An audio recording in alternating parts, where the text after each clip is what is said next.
Dan Cooney, welcome to the Popko Project Podcast. How are you? I'm great. How are you? Thank you for Good, having man. me. Yeah, absolutely. Absolutely. So we just recently found out about each other.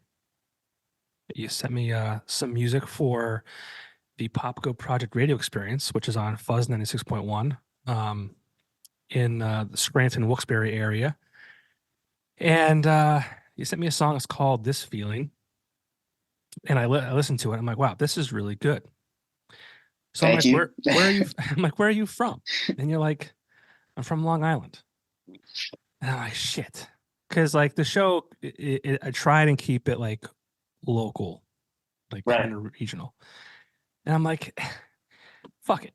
I mean, you're not that far away, and the song is really good. So I was like, I have to play this.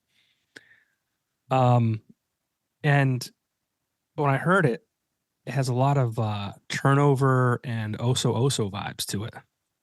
Mm. Are you familiar with those bands?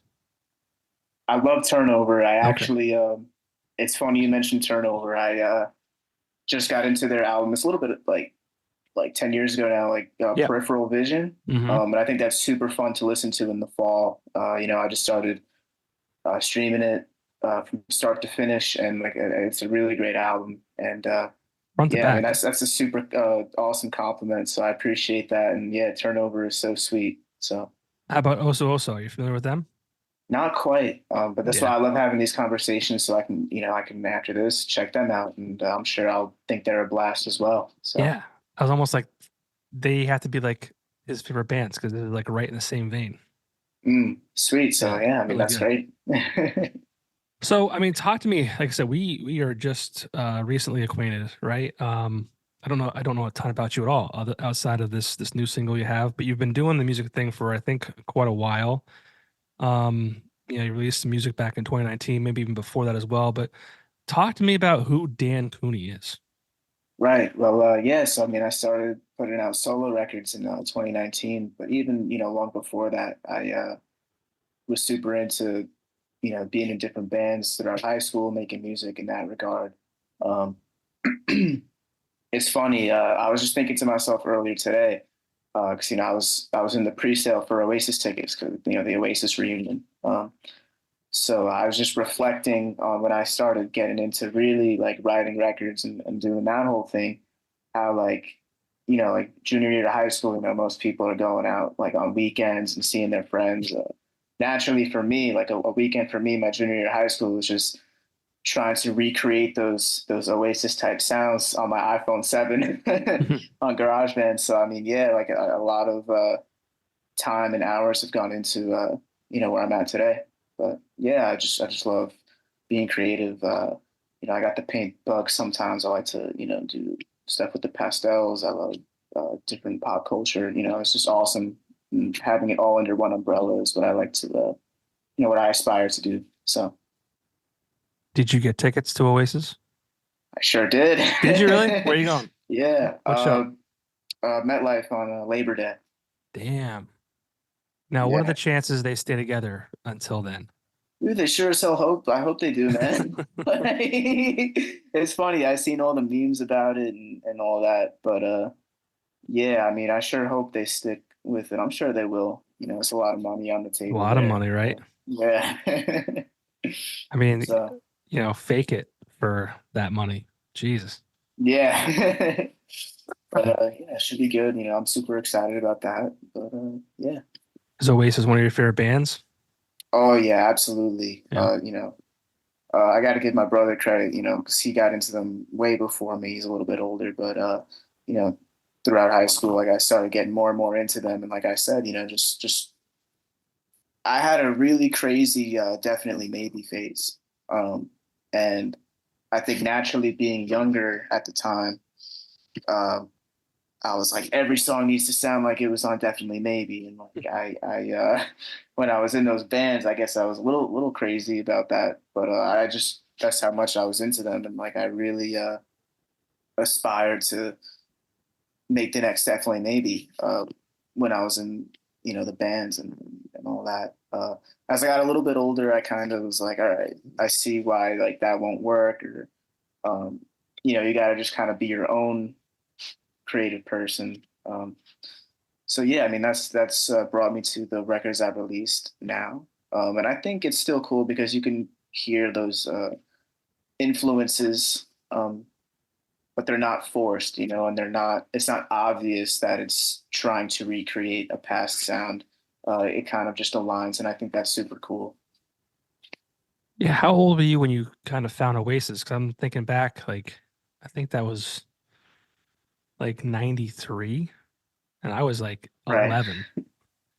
Yeah. So I mean, I knew the hits naturally, like when I was like 13, 14. But then I did a super deep dive when I was like around like 16, and getting into all the albums and the B-sides, because naturally, like, in my opinion, I think I can speak for a lot of people. A lot of their B-sides, sound like they could be A-sides. That I just think they're so perfect.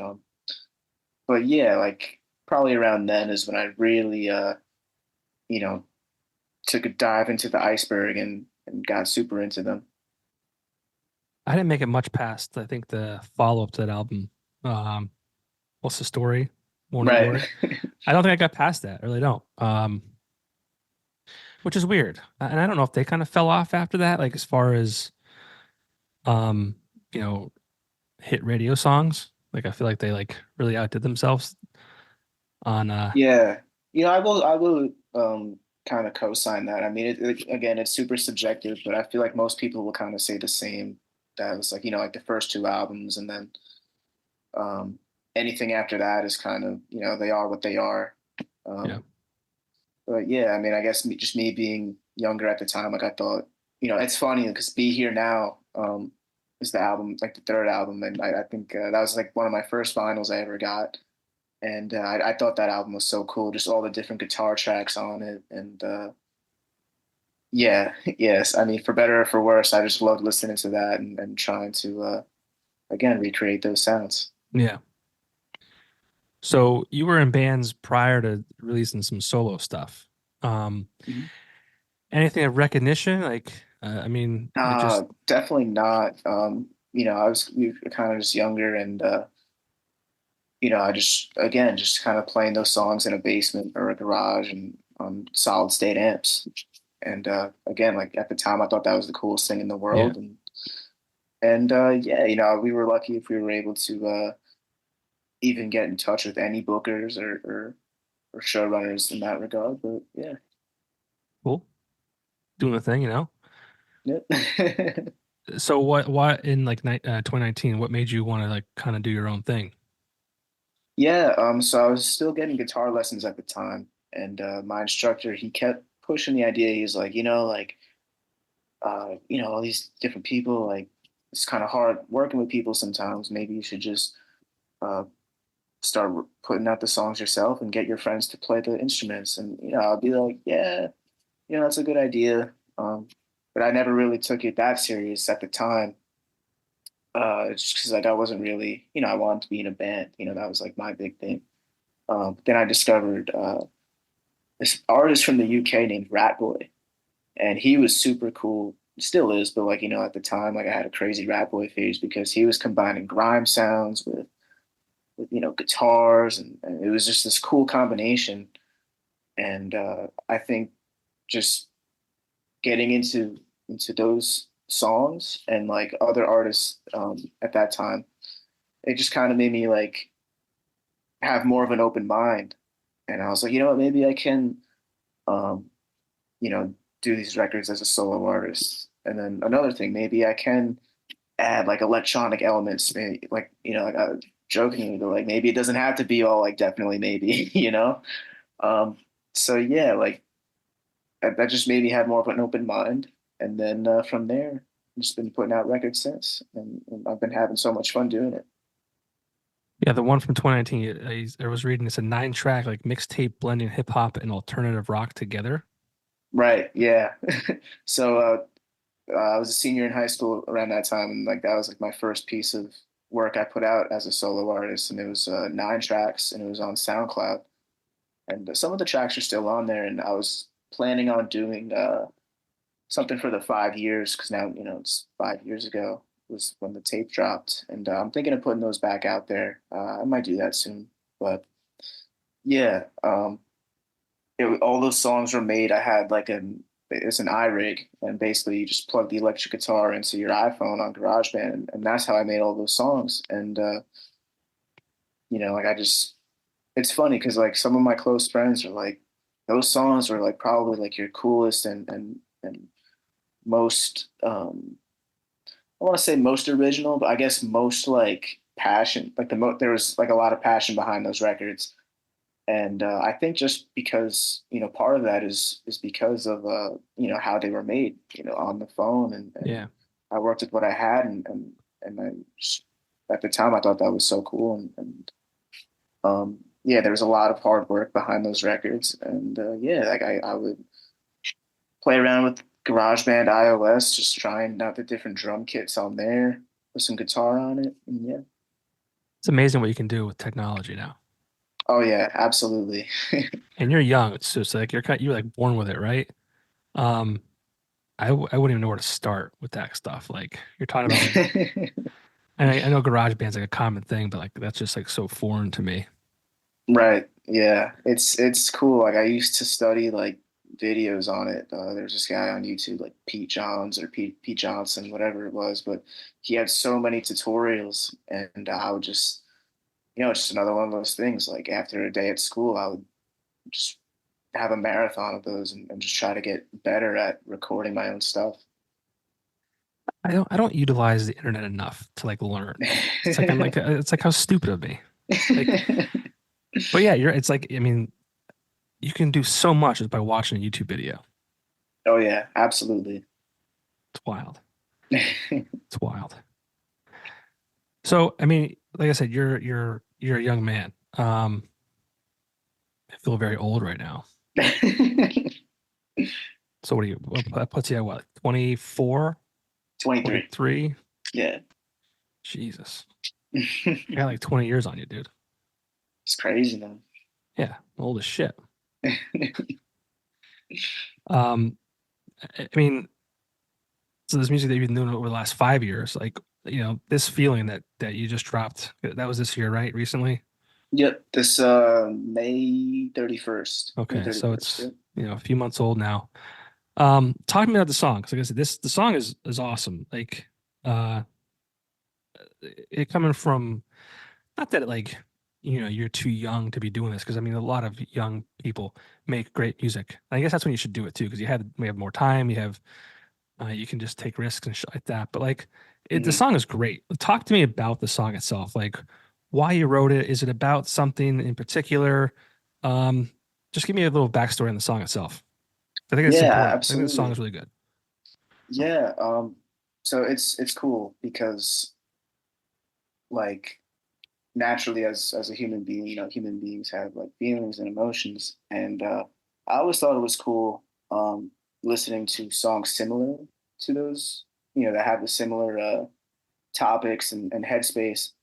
And growing up and listening to those songs, I was like, man, like I wish I had like a song like that. Um, just in any aspect of that, could be, you can narrow it down to one individual, or you can have a broad um, field of, you know, experiencing those emotions over and over, and having a record to kind of resonate with. There's plenty out there, but I wanted one that came from me. And finally, after I think after I had it written, but after recording it with Joe Tragedy, I think I jokingly tweeted it. I was like, I just recorded my Slide Away, because I always had a song Slide Away, and that's one of those records, like I said, that you listen to it, and it's like, man, like it's so powerful, and I wish I had a record like that uh, to put out in the world. And finally, after so much time, like I feel like I have that record in this feeling. And yeah, I mean, it's gotten a lot of cool feedback. Um, a lot of people say it's got like the nostalgic feel and grunge energy to it, which I think is awesome because that's a lot of what I grew up on. But at the same time, like I hope people are listening and sort of making that connection with how they uh, feel, which I think is the case. Like one of my buddies texted me after a job. He was like, "Man, like It's almost brought me to tears. Like it was such a great record, and it's one of your best records, and that's probably like one of the nicest and coolest things I've ever heard about my music. Like that was, I was just like, wow, that's awesome. And I hope more people as they hear it will feel the same way. That's one of the coolest things about music, right? Is just that how it can make people feel. And each person that hears it, depending on where they're at in their lives or how they're feeling or whatever it might be, they interpret it the way that they wanted to interpret it. Right. It's super subjective, like so many different um, conclusions that you can draw from hearing a record, and Yeah. it's awesome. So I mean, have you been performing music for your not entire life, but like, I mean, how did you start? I mean, how did you get to where you are right now as far as, music is concerned? right. So I mean, I guess like I've always kind of had like a creative bug. Um, like growing up, like I was huge into professional wrestling. Did you Towards watch that middle. Vince McMahon thing yet? No, I have to, man. I I have started to. watching it last night. I only got Yeah. like one episode in. Yeah. Oh man, I definitely want to check it out. I got to figure out like what my Netflix situation is, but yeah, like I've seen some of the clips, like the Bret Hart clips I've seen on Twitter. Not to get too far ahead in the documentary, but yeah, like there's some cool stuff on the screw job in there. I think you'll enjoy it. But Yeah. I yeah, mean, man. how he started was kind of nuts. I had no idea his background. I got into wrestling when I was like maybe a junior in high school. Like, and I was older at that point. I knew it was fake and all that kind of stuff, but like I didn't Right. care to know about like who Vince McMahon was. I didn't give a shit. Like it was The Yeah. Rock, it was Stone Cold, like that's all I cared about. So here in like I mean I did like I said episode one, you kind of like find out how he started and it's like, wow, that's crazy. Absolutely. Yeah. But I'm I sorry, I always kind of found no, yeah, it's okay. I love like we could talk forever about that, yeah, but yeah, it just goes to show you like I've always had that sort of creative bug. Not to get off on too much of a tangent, but like, I used to study like Paul Heyman promos. You know, that dude is a genius. You could just listen to him on Inside the Ropes and just pick his brain on that side of the business. And like, it's just super fascinating stuff. Um, yeah, like I was saying before, like growing up, like I got more into basketball, and I had like the mini hoop on my room door, and like I used to pretend I would play for the Knicks in my room, just like putting up shots and just making up scenarios and stuff. Like I just always thought that was super cool, and but yeah, like toward the end of when I probably was like 13, turning 14, I got like my first guitar and got more into that stuff and making music and learning more about that. And I knew like other musicians, of course, because I was in bands during, throughout that period, and got more into playing local shows on Long Island. Amityville Music Hall, uh, Nostalgia Bar. It used to be called One Eye Jacks. It's here on Long Island, but yeah, it's another one. And yeah, like those were fun shows because every show felt like it was a party, and you would see like the same kind of people, but it was always fun seeing those people. And it's like, oh man, like I remember you. How are you doing? And we'd always have a good time. And then from there, I just did my first Brooklyn show in April, so that was awesome. And it's a step in the right direction. I'm looking forward to maybe doing more in the Atlantic soon. And yeah, what's that scene like in like Long Island and Brooklyn and things like that? yeah. So I mean, on Long Island, like I feel it's super versatile, because I've been on bills where it's like the openers are hip hop artists, and then you'll have like a crazy like metal band in there somewhere. And some people might give that like a hard time, whatever. They might not be into like bills that are kind of so like different like that, but I think it's the coolest thing. Right. Seeing like uh hip hop openers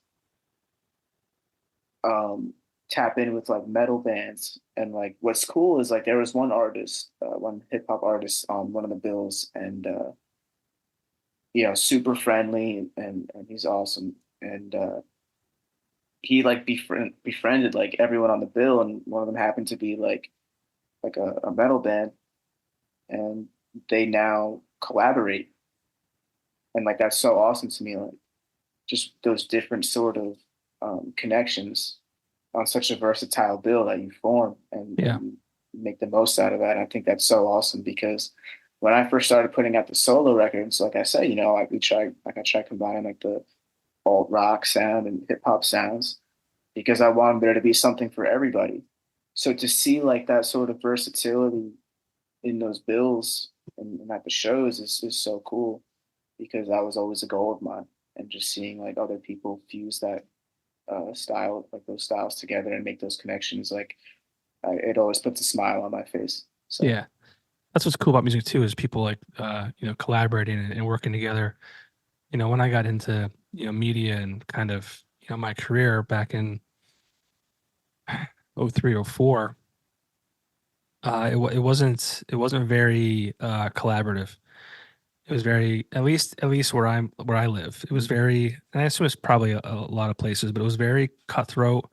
Every band thought they were the best band. Every band thought like they should have the headlining show and this, that, the other thing. And mhm. um, I can appreciate the competitiveness, but I also like when you're talking about music and an art form and things like that. Like you might think you're the best, but like it doesn't really matter what you think.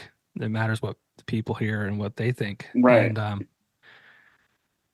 it's just cool. And it's not like that anymore, at least not where I'm from. It's a very connected scene. It's a very, a lot of them are always lifting each other up. Yeah, It's a cool absolutely. thing. I've seen like because one of my favorite bands actually is from Scranton, Tiger's Jaw. I love No shit. Tiger's Jaw, and I also love I know Wicked Face Springs Eternal, who he used to be in Tiger's Jaw. Hmm. And so yeah, I think I found out more about Fuzz and the Popko Project because I know Wicca did a recent festival in Scranton, Hmm. and like just me being me, I love taking deep dives and finding other artists and creatives, and I think that led me to Fuzz and Popko. But my point is seeing like all like those different artists, big and small, just supporting one another at that festival. I thought that was so cool, and it proves your point even further how it's such a connected circle. So Have you, James Barrett, as a team that puts that together? Are you familiar with James Barrett? I'm not. Get familiar with James Barrett. Yeah, Yeah, dude. sweet. He's fucking, oh, dude, like amazing. Like he'd blush if he heard this because like he's just a very humble dude too. Like, he's Nice. one of those kids that, dude, go listen to the most recent album and then hit me up on DM or whatever. It's Definitely, incredible. yeah. Yeah, James Barrett, James Barrett. sweet. I'll keep that in mind. Yeah, Definitely. but yeah, so he started that like 3 years ago. He just wanted to have a festival. He wanted to bring people together, and in the first year he did it like in 3 months, which is like insane to even like think about. But he Right. did it. It's That's funny too. I awesome. used I used to work with Brianna from Tiger Oh, Shop. really? Yeah, Yeah. I actually, so they performed at Amityville Music Hall, and Okay. my buddy Gianni Gambuza, who's actually mixed and mastered some of my records. He was doing sound there, and I told him I was coming to the show, and he let me behind the soundboard. He let me get like the best seat in the house there, and I got to talk to Brianna and Ben afterward, Yeah. and they're such great people. Like So I cool, had right? such a cool conversation with them. They Yeah. stayed for. There was a bunch of people in front of me who um, wanted their CDs signed, and rightfully so. So like I waited super patiently, and in return, like they waited for me. Like that, the group of people were waiting there for a long time, and yeah, they finally left, and Brianna was like, "Oh, thank you so much for waiting," we had a really cool conversation, and it was awesome. Like I'll always remember that. And it was Yeah, just such a great time. they're good at appreciating their fans for sure. Yeah, definitely. Um, Like they remembered everyone's name, yeah, and it's awesome. yeah. This podcast will come out after they play the show in Wilkes-Barre. They're playing at the Kirby Center on October 11th, I believe. So Nice. this will probably come out October 18th, so a week prior to this coming out. But they're going on like a little mini tour again. Yeah, that's awesome. I think they should be coming back to Amityville again soon. I know they just renovated the venue, um, so it'll be cool, having them back on Long Island. We need more venues, at least Yeah, around where I'm at. I mean, there's a lot of just there's a good amount of venues here, like on Long Island, but I feel like people play them over and over, and that's where like the stigma comes in, where it's oh, you got to go to Queens or you got to go to Brooklyn. So I think like there's definitely more. Like I know out east there's a Suite 208 that just opened up, and a lot of people are starting to perform there. It's getting super popular. So the more different venues that start to pop up, hopefully soon, um, gives more people the chance to branch out instead of just playing the same spots over and over. But Well, yeah, and it's so like I mean, doing that is so important, right? Like you're not gonna get better by not playing. Like exactly, you yeah, have to. It's like you can do open mics and shit like that, but like you need to get out in front of an audience and kind of just really test out, like see people's reactions. Like, is this a good song? Do people like it? Like I mean, as far as performing, are you booked a lot, or I mean, are you very selective in where you and how often you play, or how does that work for you? yeah. So I mean, at first, like when I first started performing live, I was taking whatever I could get because, like we just mentioned, like that practice and getting used to performing in front of crowds, and even just having like different pictures and earned media. Like that was a big thing for me when I first started. Like I thought that was Earned so awesome. media. I like that. Yep, I like earned that. media.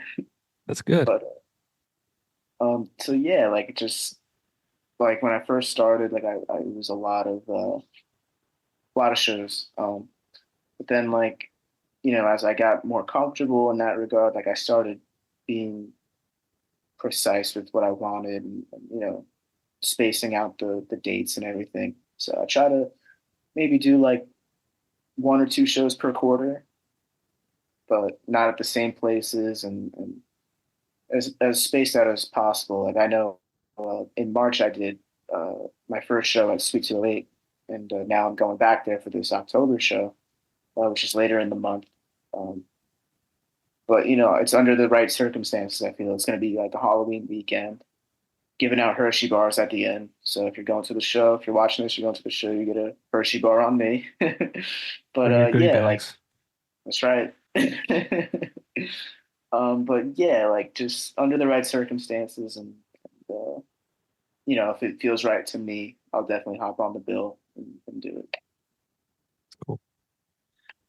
It's I imagine is it hard to get booked? I mean, I'm not in a band, so I've never played a show and I imagine it's different now than it was 20 years ago. Um, how do you Right. approach that? Yeah, I mean, in 2024, like it's easier than ever because we talked a lot about before about technology and the advancements, and how easy it is to get things done.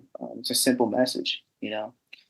There's a lot of people who are eager to be in the business, and who are looking to book shows, and they're always looking to put bills together. They're always looking to um, get things done, and get wheels turning. And there's plenty of bookers, plenty of showrunners. There's plenty of venues, and um, with social media, just, hey, looking to get on this bill. And that's how you bridge that connection. And once you get one, they just start going and going and going. And yeah, so it's easier than ever. And I think just making those connections goes a long way. And yeah, You say it's easier, and yes, it is. But do you think venues are because people want to make money, right? Like, is it is it the venues that you're like? How do I position this? Like, how do they make money? Like rolling the dice on someone who's performing their own music who might have like 10 songs, right? Like it's not a cover Mhm. band. They're not like people aren't going to come see them because they want to hear like the band play their favorite Oasis song or whatever. Like, you know what I'm saying? Like, I mean, and Right, I guess I'm right. coming kind of, this comes from where I live currently. Like a lot of the places, a lot of the venues, um, are bar venues almost. There's Mhm. not a ton of venues here that, are solely for, just music entertainment. Like so the bar is like they're hoping that the band brings a good crowd so that way they sell alcohol and all that kind of stuff, right? So from an original artist standpoint, like is there just a lot of places that where around you that are willing to just to do that? So yeah, I mean, it's definitely important to know what you're getting into beforehand, because while there are certain venues that are for the music, and like the payouts and everything in that regard are super smooth. There's definitely going to be some other venues where it's pay to play, and um, they'll just try to make money off of the artist, and it's unfortunate, but it's also understandable. Given like you mentioned before, it's a lot of the venues are bars. It's another thing on Long Island. There's a lot of bar venues, Yeah. and it's not a dig on them or anything. It's No, just not at all. I mean, yeah. So like yeah, I mean, there's definitely certain venues where artists will certainly benefit from. It's just a matter of picking the right uh, venues and bookers. But I think for any artist who's just starting out or trying to get into shows, definitely take what you can get just to get the experience, and then build from there. yeah. One thing you said before, I wanted to ask you about, you were in bands, you decided to do the solo thing, and you were talking to someone, and they said, it's might be less of a hassle, working alone, right? What do you prefer? Do you prefer the solo approach, or do you kind of miss being in a band? Um, I definitely dig the whole solo thing, just because I feel like there's a lot less pressure to it. I can pick up the pen or the instrument whenever. I can put it down whenever, and that's super important to me. There's a lot less stress. Um, During the live shows, though, I want to start incorporating more of my friends being in the band on stage, just because like I feel like that would be a lot of fun. You know, a lot of the shows I've done have just been me, and I want to change that. Maybe this show I got coming up, I'll put a band rather together, and we'll get things going in that regard. But yeah, it could be super fun. But it's definitely got its pros and cons. You got a show coming up? Yes, sir. Where and Oc- when? October 26th, coming back to Suite 208. Okay.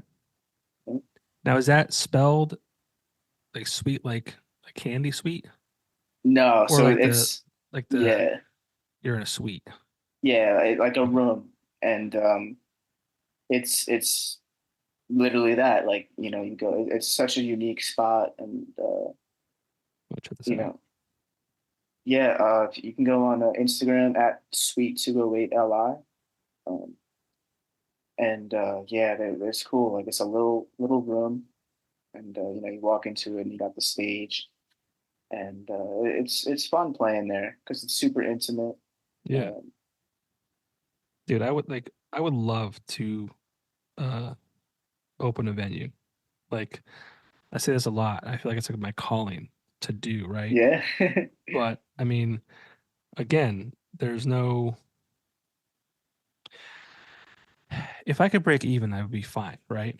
But I Mhm. mean, I said before I'm old, right? So I'm married. I have two children. I have a house, a mortgage, all the headaches that come with it, right? I can't afford to lose money. Right, right. And It's tricky. yeah, and I wouldn't want to be like just a venue owner that's never there. So that's also Mhm. tricky because I wouldn't want to be away from my family to do something and not at least make some money.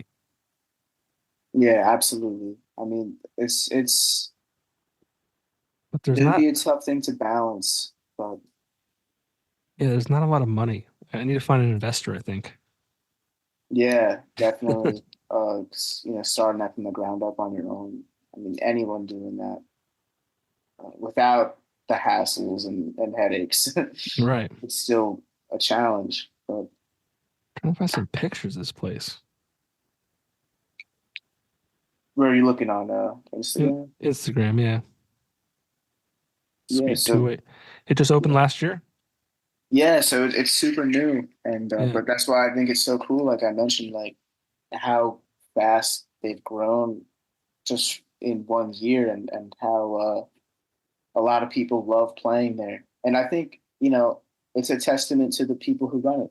Angelo and Ciro, like they really care about the music aspect, and they they center the venue around that, which is how it's supposed to be. And it's for the artists, and they they're super keen on like not, for better or for worse. Like I have no dog in this fight, but they they're like, oh, like we don't really want alcohol here or other things here. And fans can feel however they want about that, but I think it just shows like they're really putting their undivided attention on the artists and their music and their performances, which I think is important. So, Yeah. And I mean, that's great. I mean, that's ideally like if I had a venue that'd be cool. mhm. But I feel like, especially where I'm from, keep saying like where I'm from, but I feel like you have to like people here like to drink. Like Oh they yeah. you know they they want to go to a show and have a few beers. But I could appreciate like a Right. venue like you know it's about the music and come and enjoy it and no one pissing on the corners. Yeah. Right. Yeah, I mean, listen, it's been a year, and everything's worked in their favor so far. So too many more years, hopefully, for them. And I'm looking forward to coming back. And, Yeah. like I said a little bit earlier in this interview, if you come to the show, whoever's watching on Long Island, you come to the show, get a free Hershey bar on me. So, Bring your candy buckets. you I see the Sweet 208 is followed by you and Sunhaven. Do you know who Sunhaven is? Sun Haven. Yeah, I mean, I imagine I haven't been on bills with them or played shows with them, but like I've connected with them through just the big community and culture that is what we have on Long Island. And I haven't checked out much from Sunhaven, but it's a name that is continuously on my radar, and Yeah. I'd love to hear more about them and tap in with them. So it's good that we brought this up, so I can maybe reach Well, out to them after this. yeah, well, Dan, if you're interested, you can go to episode. Oh, that's right. I just saw they were on the Popko Project. Yeah. That's right. See, now it's all coming together. But I heard of Sunhaven, and Yeah. here's probably why. I'd help if I was on fucking Spotify, not fucking Instagram. Idiot. You are dumb, John. You are dumb. What episode was that? I don't think it was too long ago. No, it wasn't that long ago. They have a great song called Night Swim. I Night Swim. Yeah. Night Episode Swim by Sunhaven. 162. Episode 162. That's almost like a year ago now. Jeez. Oh, really? See, I don't know. I thought it was Yeah, November 10th, sooner than that. 2023. It's amazing how Doesn't feel fast like a time year goes. ago. No. Yeah, I was about to say Jesus. November of 2023 only feels like it was a few months ago, and it's about to be a whole year ago. About to be a whole year. Jeez. It's kind of scary. The world's crazy, man. It's like I don't know how. So I get caught up talking about this a lot. Um, again, old, right? I just I don't know how young kids. I mean, so I guess the question I'm going to ask you is like, do you ever get overwhelmed living in this world? And I asked that question. I'll ask it again, so because I'm going to go off on a tangent here. You'll probably forget the question, but is it overwhelming because of the fact that, I mean, when I was growing up, I didn't have all the distractions that the internet, brings to our lives, right? I always say it's a blessing and a curse, and I still believe that to this day. It's so amazing. It helps us do so many things, and the pandemic hit, like we were able to use it to like have food delivered to our homes and things like that. Right. You can, endless amount of information online. But, you know, as someone who has to use it, like yourself, to promote your music, be on social media, there's a 24/7 news cycle. There's, you're constantly bombarded with like ads from this thing or, music from this thing or wherever it's coming from because of our cell phones. Um, I didn't have that growing up. Like I grew up like riding my bike up and down the street with my friends and like going to parks and playing baseball and all that kind of shit. And so the question I have, is it overwhelming to be, 23 in a world of chaos? Yeah, it's definitely overwhelming. I think for any young adult such as myself, it's going to be overwhelming. And like everything you mentioned, news, socials, it becomes a lot. I find myself, I joke to myself, I'm like, on Twitter, I'm like, man, like the mute button's worn out. It's like I'm just here we go again, man, mute, mute, mute, because it's just too much seeing all the different things. Like the constant arguing online, it's crazy and it's overwhelming. That's just one aspect of everything. You know, um, I think just surrounding yourself with the right people goes a long way. Reassurance is always, there's nothing wrong with it. And I think I'll, say this over and over again. Like it's reassurance is okay and it's super important. Having like the right people around you, all of that. So just, as long as you keep that in mind and, you just take it one day at a time, everything is cool and it won't be so bad. But yeah, it could definitely get stressful and um, you just got to take it as it is. Yeah. I think a lot of young kids get shit on a lot for being like frail or fragile rather.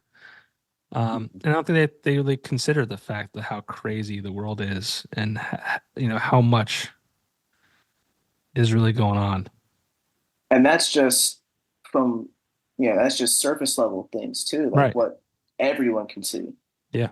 But when you really, break it down to each person, each person has all of that stuff and they got their own shit that they're, Hmm.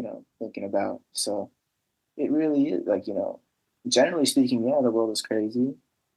And then you got to account for each individual Yeah. and what their definition of crazy is compared to, what they are experiencing on their own. So it is, it's a lot, but we all just have to be understanding and like it's community is so important.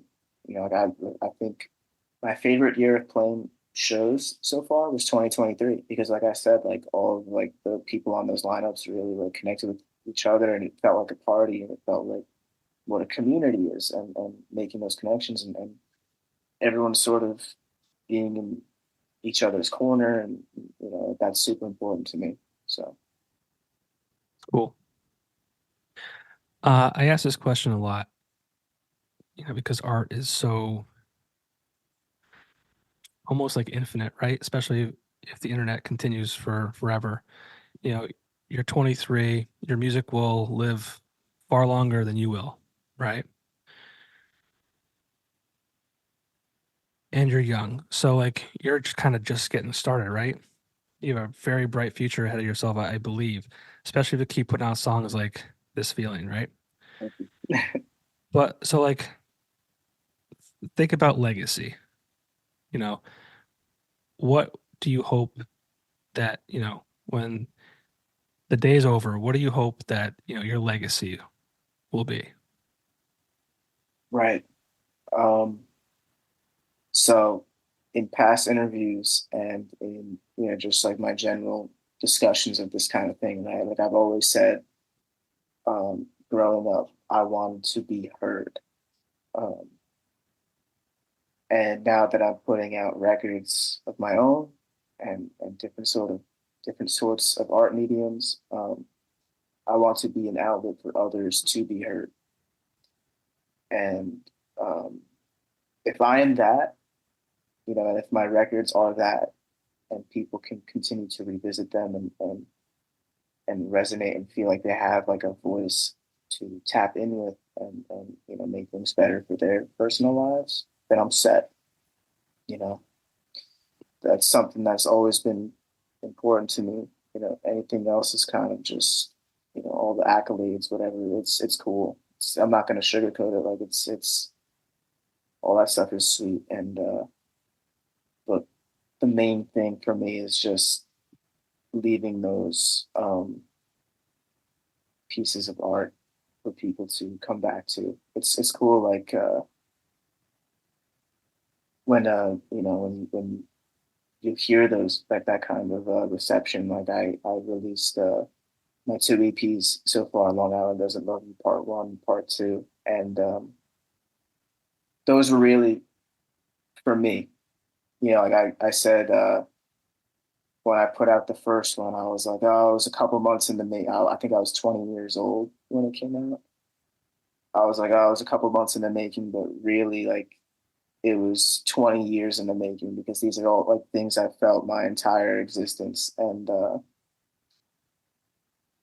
those records were for me more than anything. I'll admit it. But That's okay. when when people have reached out to me about those records and said, hey, like, like I really resonate with this as a Long Islander, or like, this song and this phrase means that like a lot to me. Like when I hear other people tell me that, like that is really cool. Um, and like I just hope I can continue to be a voice for more listeners and fans who like those records and those messages. Now, do you write about specific things? Like, is your music about stuff that you've gone through personally, or do you write about, things you see, or how does that kind of work for you? Yeah, for the most part, it is my experiences.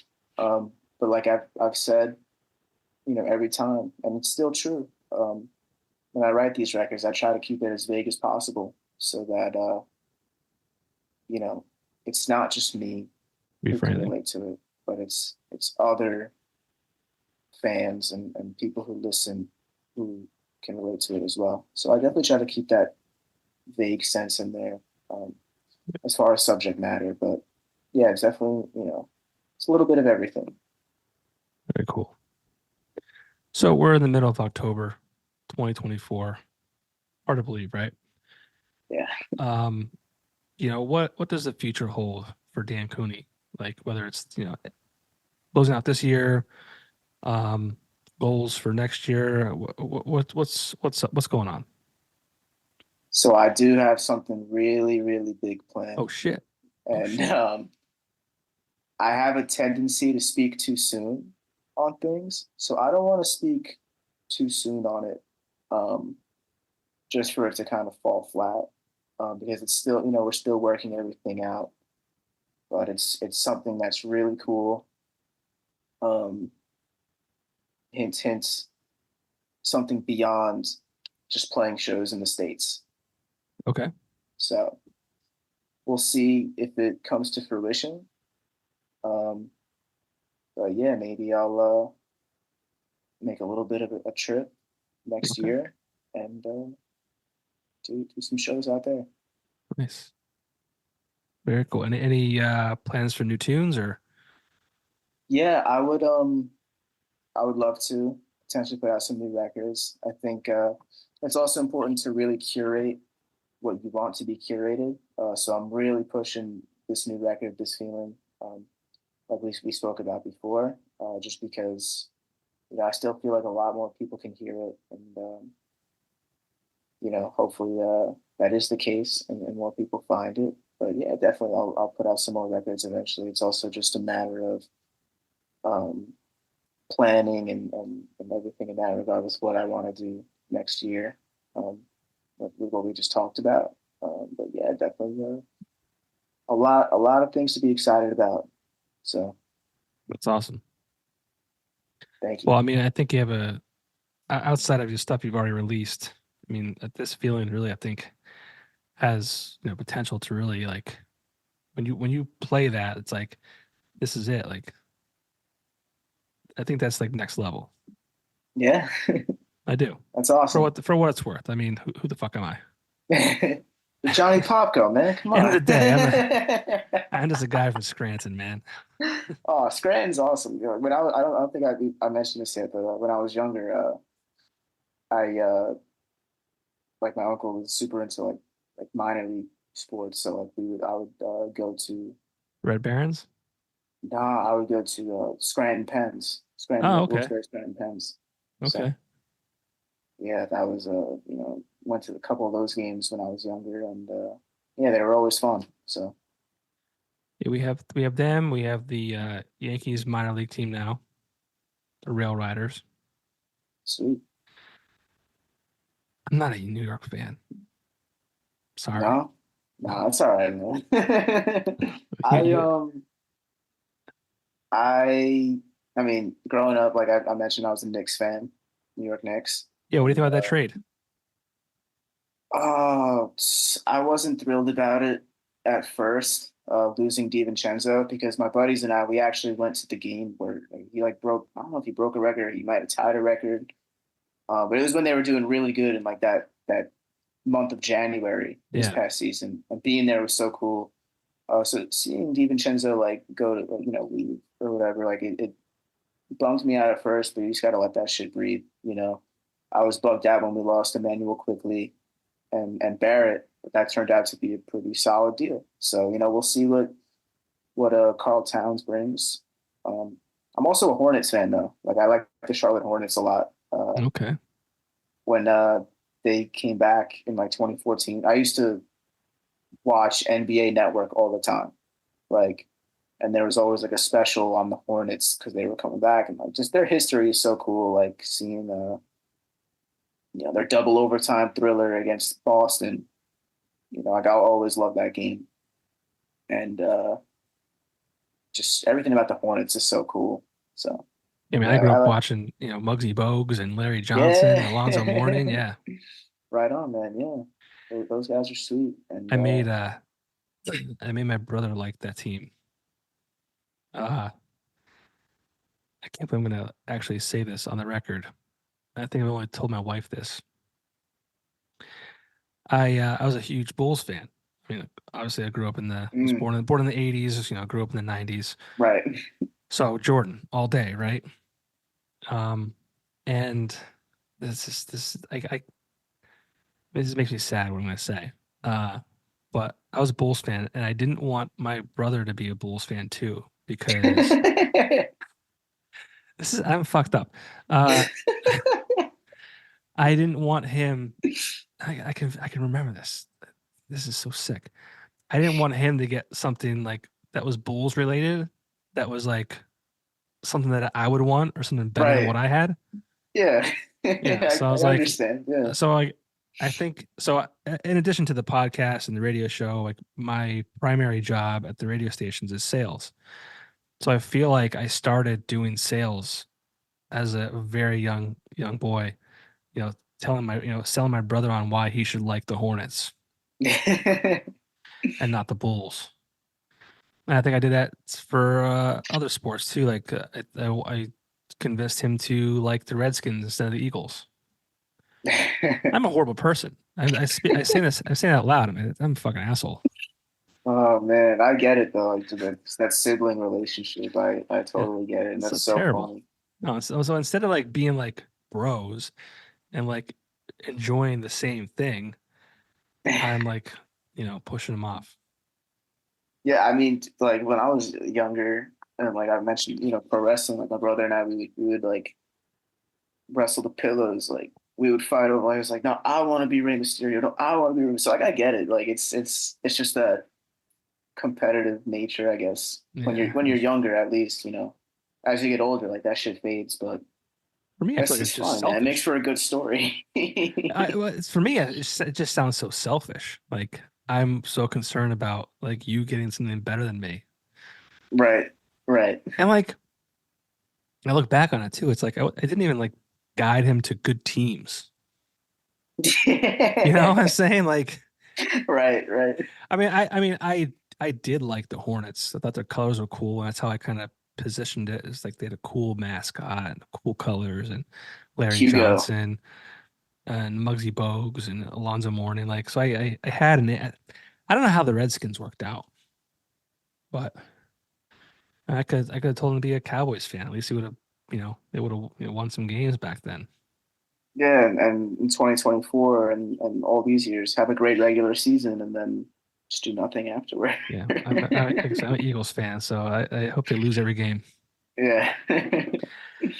You and I wouldn't get along, I don't think, sports related. I'm a Red Sox fan and I am a Celtics fan. Oh man.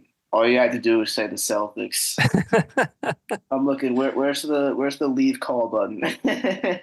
I'll see you later. Yeah. Well, I grew up watching like I was a Bulls fan, and then like after Jordan retired, I just was like a sports fan.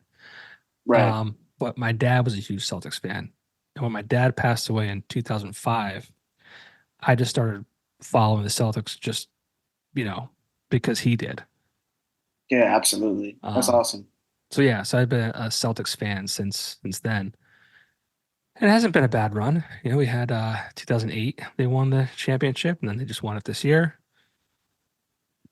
I Red don't know Sox how have to had, feel about the title this year. I don't know. I Who think beats it's them? easy. It was an easy walk to the finals. That's what everyone keeps saying. Everyone keeps saying that. I don't know. Oh man. That's what everyone says. Anybody, whoever, if it's not their Right. team, it was easy. Listen, man. I don't know. I think if you matched them up with, I think New York could. They should have beaten Indiana in the playoffs that year, and I think if you matched them up, it could have been a competitive series. I was hoping they would. I was hoping it was going to Um, be them. yeah, and then even in the West, I think if Minnesota, I really thought Minnesota would have beaten Dallas, and I think they should have beaten Dallas. But yeah, I think Minnesota could have beaten. They could have won the whole thing. I think. I mean, is it Anthony Edwards? That's his name, right? Yeah. Dude, I didn't hear his name until this year. And that's why I started watching him. And everyone talks about like everyone compares, everyone to Jordan and even LeBron now, right? And Kobe Mhm. too. But like watching Anthony Edwards, just the way he moves, like Yeah. just his body language. I'm like, he even kind of his face and his he looks like Body Jordan. language. Yeah. Yeah. It's I wild. agree. I don't know. He kind of has a mouth on him, so we'll see how that goes. But Yeah, I think he's hilarious. My yeah, I brother's love a it. big Anthony Edwards guy. Yeah. I think he's awesome too. I hope he stays consistent. I don't know. It's gonna be weird now because Wolves just lost Cat, but Yeah. That's weird too. I don't know how that works, but yeah, we'll see though. Like I always make predictions and wonder, but you can't really tell before until the season is underway and like you see these guys actually play together. You know, I was gonna make you make a prediction right now. I'll make a prediction. All right, Let's let's go. see. Hmm. In the West,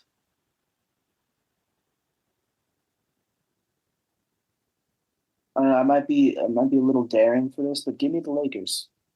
Okay. I don't know if maybe that's just because I want to see LeBron win another title, but give me Lakers. Um, East, I'll say either Boston or New York. Okay, And pains me to say it'll probably be Boston. my guy.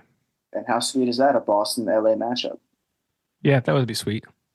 Again, was that 2010 that happened? Yeah. And 2008, you had oh LA, wait, too. Boston. Yeah, Boston won. And then, yeah, I think either 2009 or 2010. I think 2009 was Lakers, Orlando. yeah, But it was one of those years, one or yeah. the other. Uh, I mean, people hate LeBron, but it's kind of crazy to see what he's done for 20 fucking years. yeah, and still continues to do. Yeah. And it's crazy. I mean, I just wish he had a better supporting cast around him. But I don't it's think his cool son's to the answer. definitely not. But I love that you said that because I was just about to bring that up. Regardless if Bronny's like the answer or not, I think it's still cool to see that. Him It's playing very cool to see a ball with father his son. pops. Yeah, That's crazy. yeah. I think that's the first time ever in the NBA. In the NBA, probably, yeah. I haven't done my research, but it Yeah. might be. It happened in baseball. It happened in baseball a lot, didn't it? Like Barry Bonds and his dad, they played together, and the Griffeys played together. The Griffies. I heard about I think it was the Griffies. That's why I said, um, in the NBA at least, because I Yeah, think they did play together, and I've seen something like that online somewhere. yeah. But That's yeah, cool. I mean, I'm a father myself, so like there's probably no greater moment. Like everything that LeBron has done in his entire life and his entire basketball career, like having like his son on the same team is probably trumps all that. right. Maybe. I don't know. Sometimes it's bigger than like I said before. It's bigger than all the accolades. It's bigger Yeah. than you know. It's cool. Probably it'll be really fun once we see it like in an actual game. Because I Yeah. can't imagine like what practice is going to be like. Is he gonna call him pops like pops? I'm open. How Passing do the you do that? ball. Dad, Daddy. It'll be cool. It'll be interesting, and I'll definitely be engaged. And yeah, it'll be a fun season. So Now, are you a Yankees or Mets fan? Mets, Wow, okay. I was Mets. not expecting that. Yeah. I was not expecting that. I mean, Like, naturally, like my family is Mets. Um, they're big Mets fans. So I kind of, by association, I guess, I'll pull for the Mets. yeah, And but yeah, like I think I've seen like on Twitter, like I guess the White Sox are really bad. So like I've seen them like posting the scores on Twitter, and it's like final score. Um, the other team got more runs than we did, or like it'll say like final score can be found on the MLB app, and they just like make jokes about how bad they are. yeah, I think that's so funny. Um, I've seen that a lot recently, but yeah. They were historically bad, I think, yeah, which is a shame. I liked the Reds or the White Sox at one point in my life. Mainly because my best friend did. We were like kids, elementary school. My best friend did, and Frank Thomas and Bo Jackson. Mhm. I mean, they were awesome. Yeah, But for baseball, I didn't land on a favorite team until like 2000.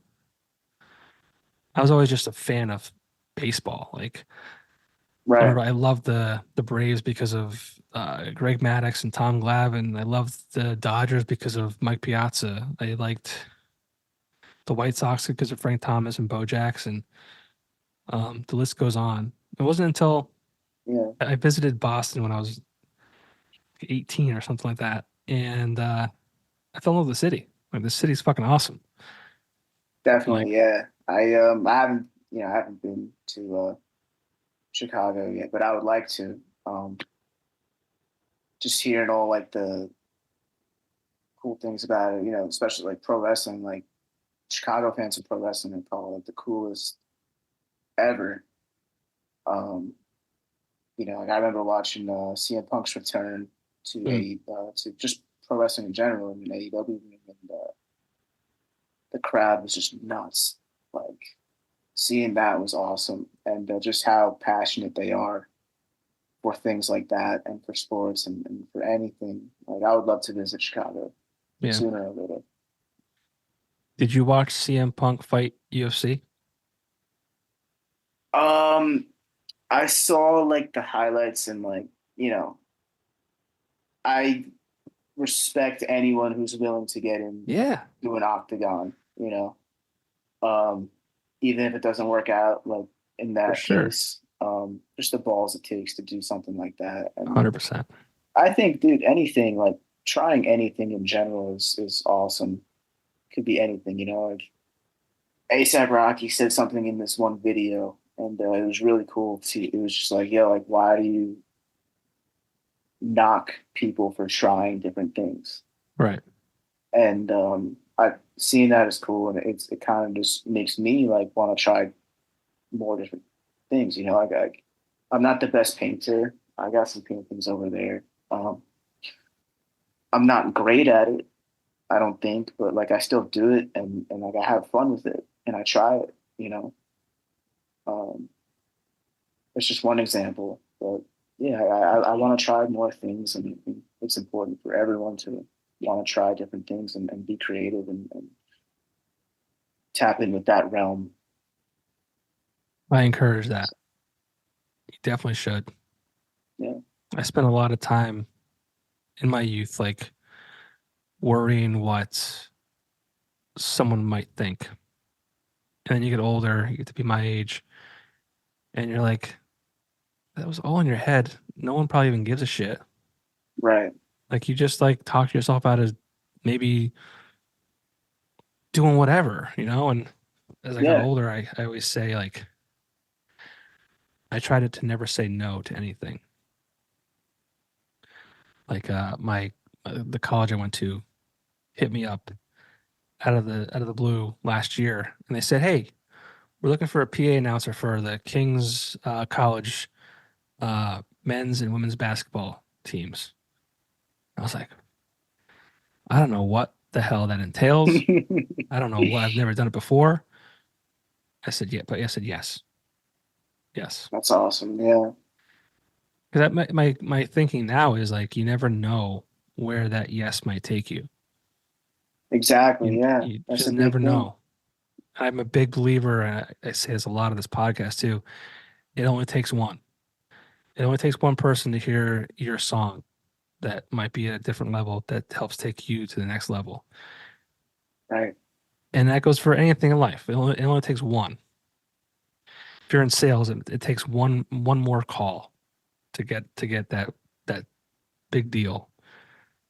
Um, it takes one person to hear this podcast, and maybe that changes how this goes. I don't know, but you just never know, and you just got to keep going.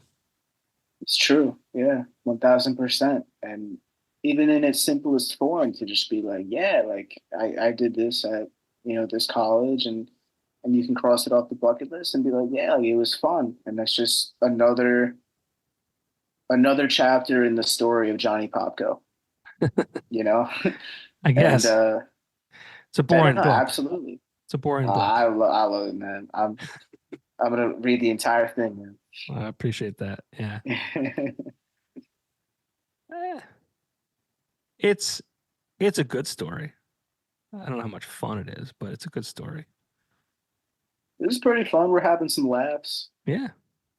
What episode is like what number episode is this? If you know off the top of your This head. will be 206, I want to say. So that's 206 new people you've met, awesome conversations you've had, lore that you've learned. Yeah. That's awesome. That is a fun book. Right? Like seriously, that's a Yeah. lot. That's a lot, you know? I'm not saying this, I'm bragging, but I'm just like, it's not lost on me how good my life is. Um, Mhm. I have a wife way out of my league. Way out.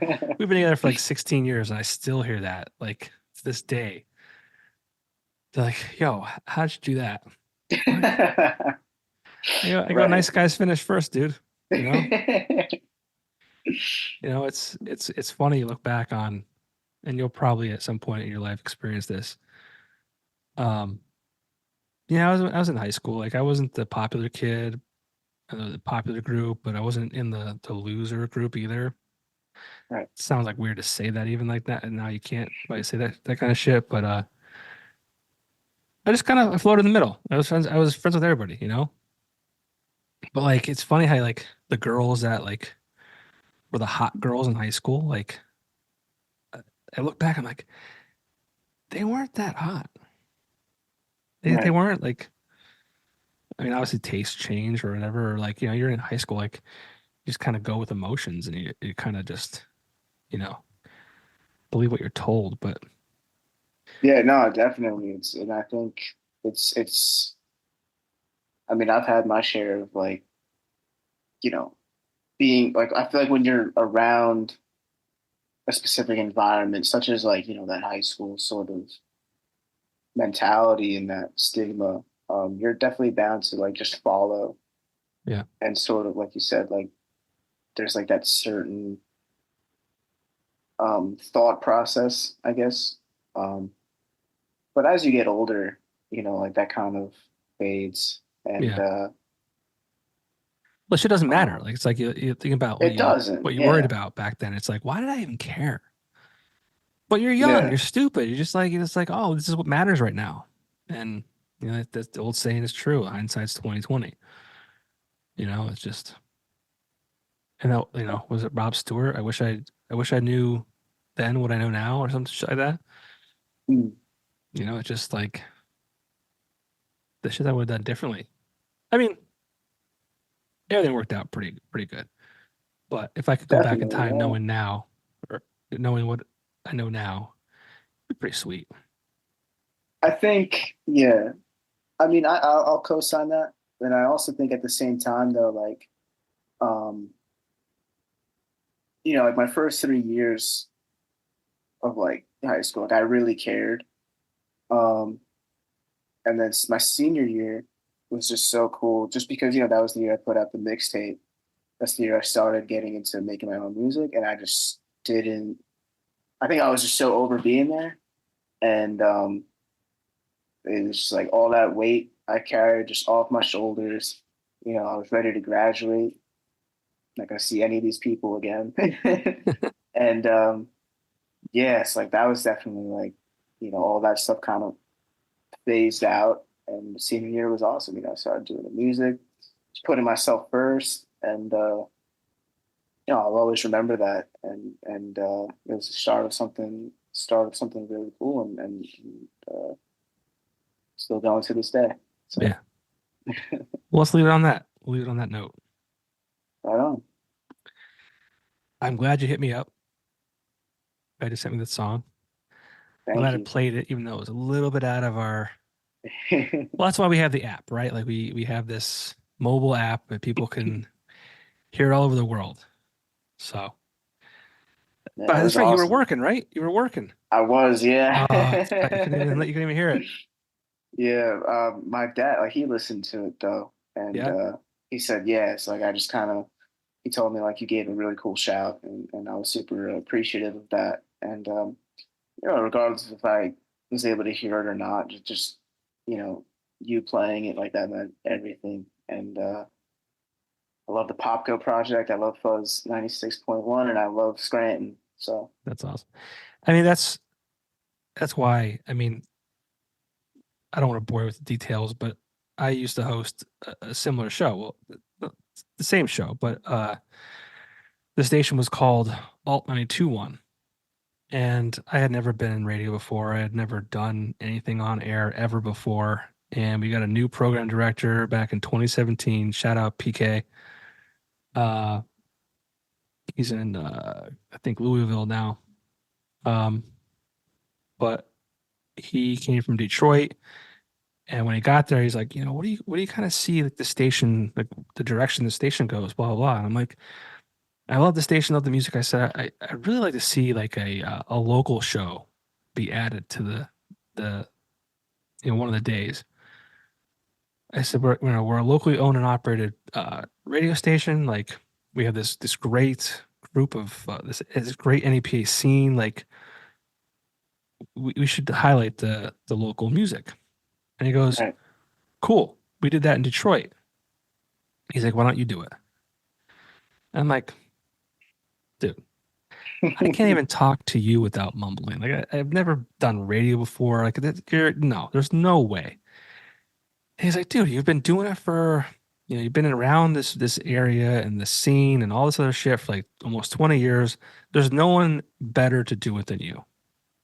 And I'm like, all right. So we did it. We launched the show in 2017. It was on air for 3 years. Station flipped formats, went away. I left the radio stations um, for financial reasons because of COVID. I was 100% commission sales rep, and in a time when no one's doing business and no one's spending money, you do the math. 100% of zero is zero. So I had a family to take care of, and I was like, you know what? My show's gone. The station I loved is gone. I need to make money, and maybe that my time here is done. So I left, and I worked with Brianna for 3 years. Well, I should say she worked with me because she came after I did.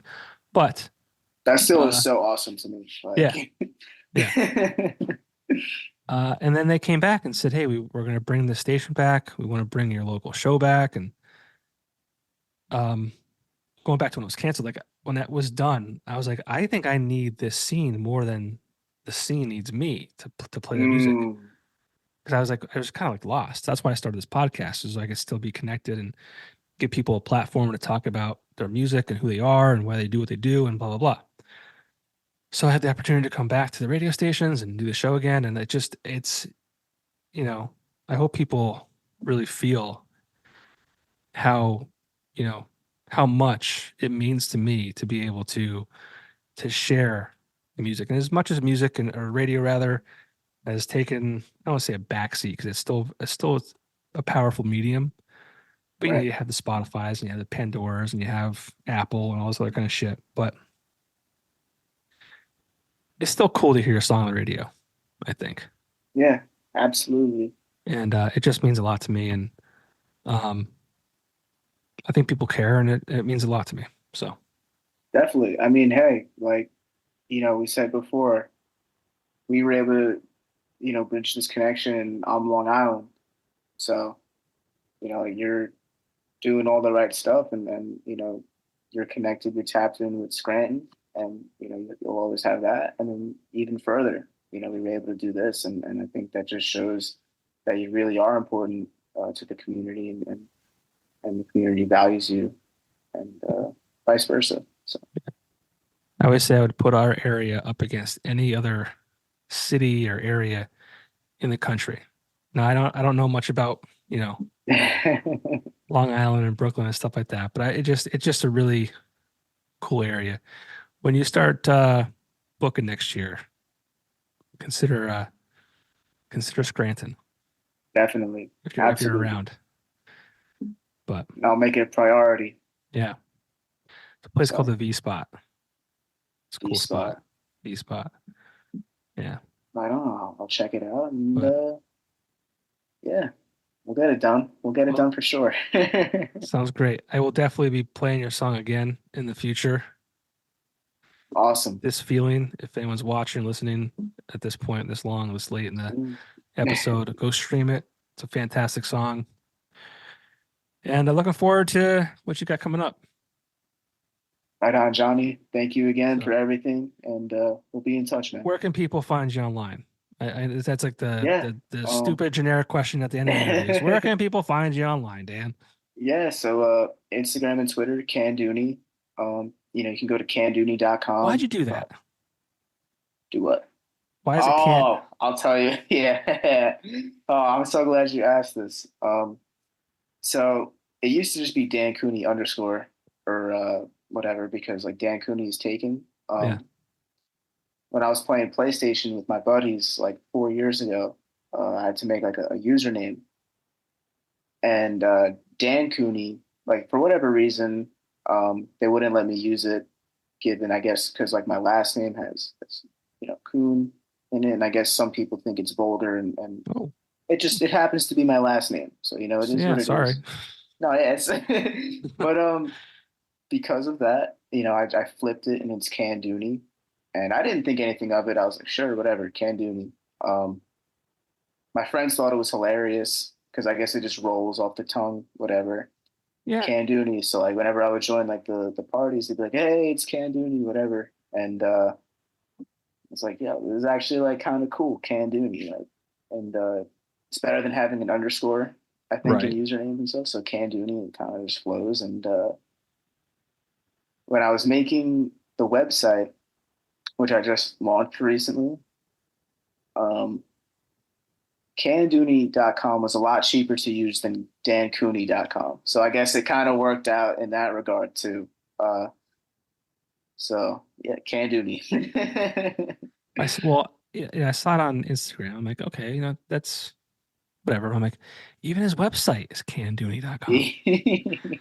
I'm like, Yep. does that is that like does that hurt you? Like if people are I saw Dan Cooney at the Suite 208. Let me go look him up. And they go, oh, I don't know the hell. Where's Dan Cooney at? Right. And I try, yeah, I mean, I definitely, that's crossed my mind before. Um, I really do try to make it work though, however I can, like I have like some merchandise out and you can find it on candooney.com, whoever's listening. But yeah, like some of the hats say Can Do Me on it. And ultimately like my artist name and whatever, like it's just my name, it's Dan Cooney, but having like that sort of balance and I, trying to make it work. Um, I try to embrace it basically is what I'm trying to say. Yeah, that's cool. So Sweet. candooney.com, Candooney on Instagram. And Can Do Me on Twitter and everything else like Apple, Spotify, Dan Cooney, check out this feeling. And yeah, Sweet man. Well, it was bingo awesome bango. talking to you. You too, Johnny. I appreciate everything, man. I'm glad we connected, and like I said, looking forward to what's next for you.